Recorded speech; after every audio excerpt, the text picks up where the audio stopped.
Hello everyone, আপনাদের বাড়িতেও যদি অন্নপূর্ণা ফান্ডের ফর্ম ফিল আপ হয়ে থাকে এবং সেখানে যদি অ্যাপ্লিকেশন রিজেক্টেড হয়ে যায় এবং সেটা অ্যাপ্লিকেশন আন্ডার প্রসেস হয়ে থাকে বা পেমেন্ট ফেল হয়ে থাকে, এই ধরনের অনেক সমস্যা কিন্তু অনেকেরই হয়েছে এবং যেগুলো দেখে আপনারা হয়তো ভাবছেন যে আমরা হয়তো আর অন্নপূর্ণা ফান্ডের টাকা কখনোই পাবো না। বাট আপনাদের কিন্তু এই তিনটে অপশন যদি এসে থাকে বা অনেকগুলো অপশন, এক একজনে কিন্তু এক রকম অপশন শো করছে, যদি এইরকম সমস্যা এসে থাকে তাহলে কি এমন করলে আপনার টাকাটা আপনি আপনার অ্যাকাউন্টে পেয়ে যাবেন, এই বিষয়টা কিন্তু আজকের এই ভিডিওতে আপনার সামনে সম্পূর্ণ ক্লিয়ার করব। আর যদি চ্যানেলে প্রথম এসে চ্যানেল সাবস্ক্রাইব করে অবশ্যই আমাদের সাথে থাকবেন, কারণ এই ধরনের ইনফরমেটিভ ভিডিও কিন্তু আপনারা আমার চ্যানেলে সম্পূর্ণ তথ্য পেয়ে যাবেন। তো চলুন একের পর এক আমি তথ্যগুলো বলতে বলতে চলে যাই। সর্বপ্রথম দেখুন পেমেন্ট ফেল কাদের হয়েছে।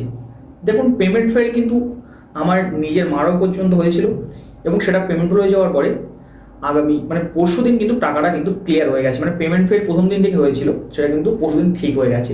এবার আপনি তো বলবেন যে আমার পেমেন্ট ফেল হয়েছে কিন্তু আমার ব্যাংকের তো কোনো রকম কোনো সমস্যা নেই, ডিবিলিং আছে বা ব্যাংকের যে কেওয়াইসি ছিল কেওয়াইসি আপডেট করা আছে, তারপরেও কেন পেমেন্ট ফেল হচ্ছে? এই পেমেন্ট ফেলটা কিন্তু সব থেকে বেশি লোক রয়েছে। দেখুন পেমেন্ট ফেল কেন হচ্ছে, যখন আপনার টাকাটা আপনার অ্যাকাউন্টে দিচ্ছে তখন হয়তো আপনার ব্যাংকের সার্ভারে কোনো রকম কোনো সমস্যা হচ্ছে। এবার সেই টাকাটা কিন্তু আপনার অ্যাকাউন্টে ঢুকছে না এবং সেখানে কিন্তু ফেল হয়ে যাচ্ছে এবং টাকাটা কিন্তু 72 ঘন্টার জন্য সম্পূর্ণ পরিমাণে হোল্ড হয়ে যাচ্ছে এবং সেই টাকা যতক্ষণ না পর্যন্ত সেই অফিসে আবার নতুন করে জমা হচ্ছে বা তাদের অ্যাকাউন্টে নতুন করে ক্রেডিট হচ্ছে ততক্ষণ পর্যন্ত আপনার অ্যাকাউন্টে কিন্তু নতুন করে কোনো রকম টাকা আসবে না। যদি পেমেন্ট ফেল হয়ে থাকে তাহলে কিন্তু আপনি নিশ্চিন্ত থাকুন, আপনি কিন্তু আগামী 10 তারিখের মধ্যে টাকা অবশ্যই পেয়ে যাবেন। এবার যাদের অ্যাপ্লিকেশন আন্ডার ইনকোয়ারি বা রিজেক্ট হয়ে গেছে তাদের ব্যাপারটা বলি, যাদের ইনকোয়ারি আছে তাদের ব্যাপারটা বলি।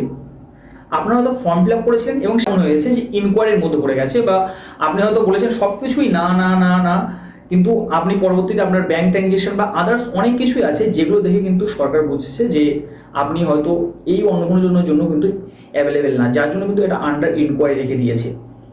এবার এটা আপনাদের কি হতে পারে, এটা কিন্তু খুব সম্ভবত হয়তো নেক্সট মান্থ থেকে ঠিক হয়ে যাবে। তাছাড়া কিন্তু এই মাসে আর ইনকোয়ারি এটা ঠিক হওয়ার কোনো চান্স আমি দেখছি না। আর আপনি যদি আপনার পার্শ্ববর্তী বিডিও অফিসে কোনো রকম কিছু করতে পারেন সেটা কিন্তু আলাদা ব্যাপার। এবার আসি যাদের রিজেক্ট হয়ে গেছে হয়তো তারা কি আর কখনোই টাকা পাবে না, বাট ব্যাপারটা কিন্তু এমন না। রিজেক্ট হয়ে যাওয়ার বেশ কিছু কারণ আছে।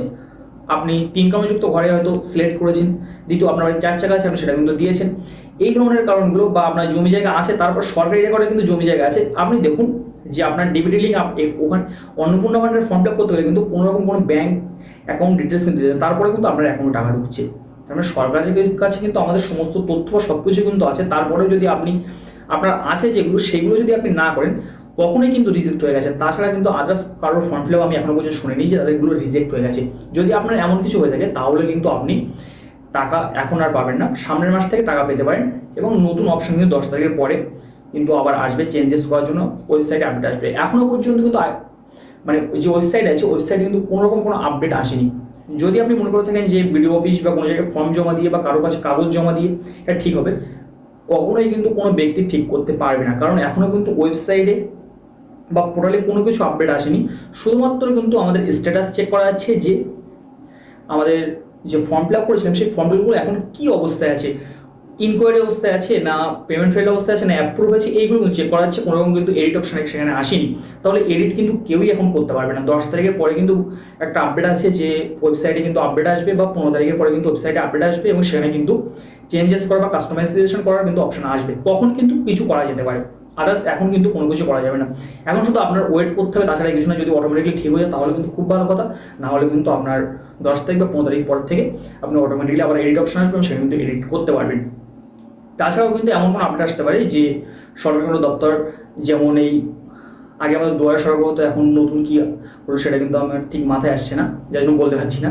তো এই ধরনের কোনো রকম কোনো দুয়ারে প্রকল্প আসবে যেটা থেকে হয়তো ঠিক হয়ে যেতে পারে, অথবা বিডিও অফিসে হয়তো নতুন করে আপনাদের বা পঞ্চায়েত অফিসে কিন্তু কোনো রকম কোনো কাগজ জমা নিয়ে আবার এগুলো কিন্তু ঠিক হয়ে যেতে পারে, যারা এর জন্য সম্পূর্ণ যোগ্য। এবং যারা টাকা পেয়েছে তা এই না যে তারা পরের মাস থেকে আবার টাকা কন্টিনিউ পেতেই থাকবে, বাট হচ্ছে সবারই কিন্তু ইনকোয়ারি হবে যে কে এর জন্য অ্যাভেলেবেল। এখানে অনেক যোগ্য ব্যক্তি কিন্তু টাকা পেয়েছে, আবার অনেক যোগ্য ব্যক্তি কিন্তু টাকা পায়নি।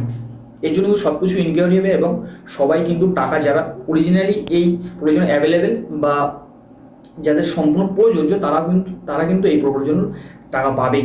এবং এর জন্য যাদের লেট হচ্ছে টাকা ঢোকেনি, যারা ধরেন একটা গরিব মানুষ অরিজিনালি টাকা পাচ্ছে না, তারা কিন্তু অবশ্যই টাকা পাবে, কিন্তু হয়তো লেট হতে পারে বা 1-2 মাসের টাকা হয়তো মিস হতে পারে, কিন্তু সবাই কিন্তু টাকা পাবে যারা এই প্রোটোর জন্য একদম সম্পূর্ণ প্রযোজ্য ব্যক্তি। আই হোপ আপনাদের সম্পূর্ণ ব্যাপারটা বোঝাতে পেরেছি যে এই ফর্ম ফিল আপের প্রসেসগুলো থাকলে কী কী কন্ডিশন আপনাদের এখন থাকতে পারে। তো আজকে ভিডিও এই পর্যন্ত, দেখা হয় পরবর্তী কোনো ভিডিওতে। যদি ভিডিও বিষয়ে কোনো কোশ্চেনে কমেন্ট বক্সে জানাবেন। সো আজকে এখানে দিচ্ছি, দেখা হচ্ছে পরবর্তী কোনো ভিডিও। ভালো থাকবেন সবাই, সুস্থ থাকবেন সবাই, আল্লাহ হাফিজ।